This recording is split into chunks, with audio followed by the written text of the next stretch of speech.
లో ఒకటి చూసాను ఒక పోస్ట్. అంటే ఏంటి, ఈ మధ్య కాలంలో ఏదైతే క్రైమ్స్ జరగడం కానియొచ్చు, హ్మ్.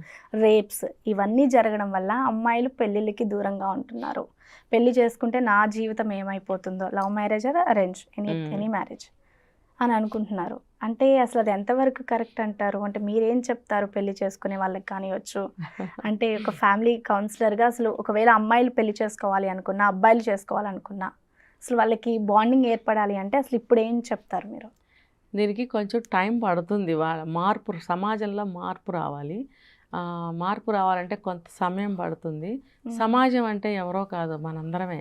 హ్మ్. ఇప్పుడు నేను చెప్పాను అమ్మాయిల డ్రెస్సింగ్ సెన్స్ ఎలా ఉండాలి, మాట తీరు ఎలా ఉండాలి, ఎలా బిహేవ్ చేయాలి, ఇవన్నీ అబ్బాయిలైనా సరే. హ్మ్. పర్టికులర్గా అమ్మాయి నన్ను అన్నావు కాబట్టి నేను అమ్మాయిల గురించి చెప్పాను డ్రెస్ గురించి. ఇది అబ్బాయికి కూడా ఇది ఒక బాధ్యతే. మనము మన ఇంటిని మనమే బాగు చేసుకుంటామా లేకపోతే పక్కింటి వాళ్ళకి వదిలేసి వెళ్ళిపోతామా మన ఇంటిని మనమే. కదా? అలాగే మన మన సంస్కృతిని కనీసం మన వీధి వరకు, మన ఊరి వరకైనా మనం అందరం బాగుంటే మన ఊరు, మన వీధి బావుంటుంది. బాగుంటుంది. పక్క ఊరు, పక్క వీధి వాళ్ళు చూసుకుంటారు. అట్లీస్ట్ అది మరి ఆ వీధిలో, ఆ ఊర్లో ఉన్న వాళ్ళ ప్రతి ఒక్కళ్ళ బాధ్యత. హ్మ్. నేను ఇది ఒక వీడియోలో చెప్పున్నాను గతంలో. ఓకే. ఏంటనంటే పెద్దవాళ్ళు ఉంటారు. హ్మ్. పెద్దవాళ్ళు అంటే పిల్లల కన్నా పెద్దవాళ్ళు, ముసలి వాళ్ళు, అలా రకరకాల ఏజ్ల వాళ్ళు పెద్దవాళ్ళు ఉంటారు. వాళ్ళు కూడా ఏం చేస్తున్నారంటే కళ్ళు అప్పగించి చూస్తూ కూర్చుంటున్నారు. ఎందుకు అనంటే వాళ్ళకి వాల్యూ ఇవ్వటం లేదు. వాళ్ళ పిల్లల వాల్యూ ఇవ్వటం లేదు. ఇంకా యూత్ ఎక్కడిస్తారు మనవాళ్ళు, మనవరాళ్ళు? మా అమ్మ నాన్నే మర్యాద ఇవ్వరు. ఇంకా మేమెందుకు ఇవ్వాలి? ఇంకొకటి ఏంటంటే వాళ్ళకేం తెలీదు.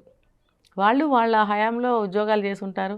ఫ్యామిలీస్‌ని లీడ్ చేసుంటారు. ఎన్నో ఆస్తిపాస్తులు వ్యవహారాలు చేసుకొని ఉంటారు. బిజినెస్‌లు చేసుకొని ఉంటారు. కానీ వాళ్ళకి పాపం ఏం తెలీదు అని హ్మ్. అంటారు, అనుకుంటారు. దానివల్ల వాళ్ళ పెద్దరికాన్ని కోల్పోలేక సైలెంట్ అయిపోతున్నారు. హ్మ్. అంటే కొంతమంది చెడ్డవాళ్ళు కూడా ఉన్నారు. కుటుంబాలను నాశనం చేసిన ముసలాళ్ళు కూడా ఉన్నారు. అత్తలు గానీ, మామలు గానీ ఎవరైనా ఎనీ రిలేషన్ ఉన్నారు. అందరినీ చెప్పలేం చెడ్డవాళ్ళని. అలానే అందరూ మంచివాళ్ళని చెప్పలేం. కానీ పెద్దవాళ్ళు అని అన్నప్పుడు మనం మంచి కేటగిరీని తీసుకుందాం. ఓకే. ఆ పెద్దవాళ్ళు పెద్దరికాన్ని కోల్పోలేక సైలెంట్ అవుతున్నారు. ఇంకా మంచివాళ్ళు ఉంటారు. ఎన్నన్నా సరే వాళ్ళు ఏదో ఒకటి చెప్పాలనే ప్రయత్నిస్తుంటారు హ్మ్. ప్రతిసారి కూడా. కానీ వాళ్ళే వినరు. అయితే నేను చెప్పేదేంటంటే ప్రతి వీధిలోనూ పెద్దవాళ్ళు ఉంటారు. హ్మ్. ఇప్పుడు ఊళ్ళు తీసుకున్నామనుకో, చిన్న చిన్న గ్రామాలుంటాయి. హ్మ్. ప్రతి గ్రామంలోనూ పెద్దలుంటారు కదా! అంటే ఎవరి వీధిని వాళ్ళు బాగు చేసుకోవటం, ఎవరి ఊరిని వాళ్ళు బాగు చేసుకోవడం అనే కాన్సెప్ట్. ఇప్పుడు వాళ్ళేం చేయాలి, కూర్చొని ఏదో పిచ్చాపాటి చిన్ననాటి మాటలు, ఏవేవో రాజకీయాల మాటలు మాట్లాడుకుంటూ అవును. ఉంటారు కదా! అలా కాకుండా మాట్లాడుకుంటే మాట్లాడుకోనివ్వండి. ఇంకా వాళ్ళు కూర్చొని ఏదో ఒక మీటింగ్ పెట్టుకోవాలి. ఆ వెళ్ళే వాళ్ళని 10 మందినైనా సరే గ్యాదర్ చేసి మంచి మాటలు చెప్తూ ఉండాలి. ఇలాగ ప్రతి ఒక్క సిట్యుయేషన్‌ని వాళ్ళు వివరించి మాట్లాడుకుంటూ ఉండాలి. వాళ్ళ గ్యాదర్ చేసి మాట్లాడుతూ ఉండాలి. అవి కొంతమంది వచ్చి కూర్చొని వినకపోయినా వెళ్తూ, వస్తూ వింటూనే ఉంటారు. హ్మ్. వాళ్ళ మైండ్ వర్క్ చేస్తుంది ఏదో ఒక మాట మీద. అలా పెద్దవాళ్ళు వాళ్ళ పాత్రని పోషించాలని నేను కొత్తగా ఒక సజెషన్ చేస్తున్నా ఈ మధ్య. ఓకే. ఓకే. ఇప్పుడు నేనున్నాను. రేపొద్దున నేను కూడా పెద్దదాన్నయిపోతాను. ఖాళీగా కూర్చొని ఏంటి ప్రయోజనం? తిని నో యూస్. కూర్చోవడమే కదా! నా వంతు ఏదైనా సమాజానికి, నా వీధికి, హ్మ్. కనీసం నేనుంటున్న బిల్డింగ్ ఓ 10 ఫ్యామిలీల దగ్గరైనా నేనేదైనా ఒక మంచి మాట చెప్పగలిగితే మేలు కదా! హ్మ్. అలా ఎవరికి వాళ్ళు అనుకుని పెద్దవాళ్ళు, వాళ్ళేదన్నా ఒకటి చెయ్యాలి, ఖాళీగా కూర్చోద్దు. వాళ్ళలో కూడా టాలెంట్స్ ఉన్నాయి. వాళ్ళలో కూడా ఓపికలు ఉన్నవాళ్ళున్నారు కదా! నేను కూడా ఏదైనా చేయగలను అనే ఒక ఆత్మస్థైర్యం ఉన్నవాళ్ళున్నారు ముసలి వాళ్ళల్లో కూడా. వాళ్ళు చేయొచ్చు ఇది. అలా హ్మ్. చేయటం వల్ల కొంతలో కొంత మారుతుంది. ఈ యూత్ అనేవాళ్ళు కూడా సహకరించాలి. వాళ్ళు కూడా అందులో నేను భాగమే అని చెప్పి వచ్చి వాళ్ళతో పాటుగా వాళ్ళ గొంతు కలిపి మాట్లాడి నలుగురు స్టూడెంట్స్‌ని, వాళ్ళ ఫ్రెండ్స్‌ని కూర్చోబెట్టి మంచి మాటలు వినిపించొచ్చు కదా! సమాజం ఎలా మారుతుంది? ఇదేనా కట్టుకథలాగా, పెట్టకథలాగా ఉండొచ్చు. కానీ మీరన్నారు పెళ్ళిళ్ళు చేసుకోవాలంటే భయపడిపోతున్నారు. అవును. ఈ పెద్దవాళ్ళు ఏం చేయాలంటే మనం సరిగ్గా ఉన్నంత వరకు, మన పరిస్థితులు బాగున్నంత వరకు, మన ప్రవర్తన బాగున్నంత వరకు, మనం తప్పు చేయనంత వరకు మనం దేనికి భయపడకూడదు. పెళ్ళనేది నూరేళ్ల పంట. దాన్ని మీరు భయపడి జీవితాన్ని నాశనం చేసుకోవద్దు. మన ప్రవర్తనను బట్టి మన జీవితాలుంటాయి. మీరు మంచిగా ఉండండి.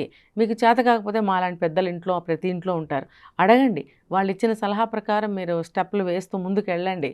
దానిపై మీ జీవితాలు బావుంటాయని ధైర్యాన్ని ఇవ్వగలగాలి. అప్పుడు కొంతలో కొంత భయాలు తొలగుతాయి. భయం అని కూడా అన్నాం. ఇప్పుడు అమ్మాయిలు కూడా తీసుకోండి, చాలామంది విచ్చలవిడిగా ఉంటున్నారా లేదా బయట? ఉంటున్నారు. ఇది భయపడుతున్నారు అని కొంతమంది భయపడవచ్చు, అందరూ కాదుగా. అందరూ భయపడుతున్నారా పెళ్ళికి? కాదు. వాళ్ళకి కావాల్సినట్టు వాళ్ళు తిరుగుతున్నారు, అవును. వాళ్ళకి కావాల్సినట్టు వాళ్ళు ఉంటున్నారు. ఎందుకంటే వాళ్ళ సింగిల్గా ఉండటానికి ఇష్టపడుతున్నారు, అతి స్వేచ్ఛ కావాలి వాళ్ళకి. కొంతమంది నిజంగానే ఇలాంటి కేసులు చూసి భయపడుతున్నారు. ఒక మంచి ఫ్యామిలీ అబ్బాయిని తల్లిదండ్రులు చూసి పెళ్లి చేసినప్పుడు చేసుకోండి, మీ నడవడిక మార్చుకోండి, వాళ్ళల్లో తప్పులు ఏమైనా ఉంటే మార్చుకునే ప్రయత్నాలు చేసుకోవాలి. అందరూ కూడా ఒకళ్ళనొకళ్ళు అత్తమామలతో సరిగ్గా ఉన్నామనుకోండి, అర్థం చేసుకుంటూ పోయారనుకోండి, వాళ్ళు కూడా ఆ ఇంట్లో పొరపచాలు రావు, అప్పుడు గొడవలు రావు, కోపాలు రావు, కొట్టటాలు, ఆత్మహత్యలు ఇవన్నీ ఉండవు. అయితే కట్నాల వేధింపులు అనేది ఒకటి వస్తుంది ఈ మధ్య. ఆ కట్నాల వేధింపులు కూడా ఇచ్చేవాళ్ళు ఇస్తున్నప్పుడు అడిగేవాళ్ళు అడుగుతారు. అసలు కట్నాలని కాన్సెప్టే తీసేయాలి. మేము ఇవ్వండి, మేము ఇంతేను, మరి మా అమ్మాయిని మంచిగా పెంచాము, మీకు ఇష్టమైతే పెళ్లి చేసుకోండి, ఇంత చదివించాము, అదే ఏముందో ప్లస్లు అమ్మాయికి అవి మాత్రమే చెప్పి మ్యారేజ్ అనేది ఒప్పించగలగాలి. యువతల వాళ్ళు కూడా ఆ రకంగా మైండ్ ట్యూన్ చేసుకొని పద్ధతి మార్చుకొని మన ఇంటికి ఒక అమ్మాయి రావాలి, మన అబ్బాయికి భార్య కావాలి అనే ఆలోచనతోనే పెళ్లి చేసుకోవాలి. ఇలాంటివన్నీ మార్పులు వచ్చినప్పుడే ఈ భయపడే అమ్మాయిలు భయపడకుండా ఉంటారు. వేరే దారిలో చెడిపోయే అమ్మాయిలు ఎవరన్నా ఉంటే వాళ్ళు కూడా చెడిపోకుండా మనం కూడా మంచిగా పెళ్ళిళ్ళు చేసుకొని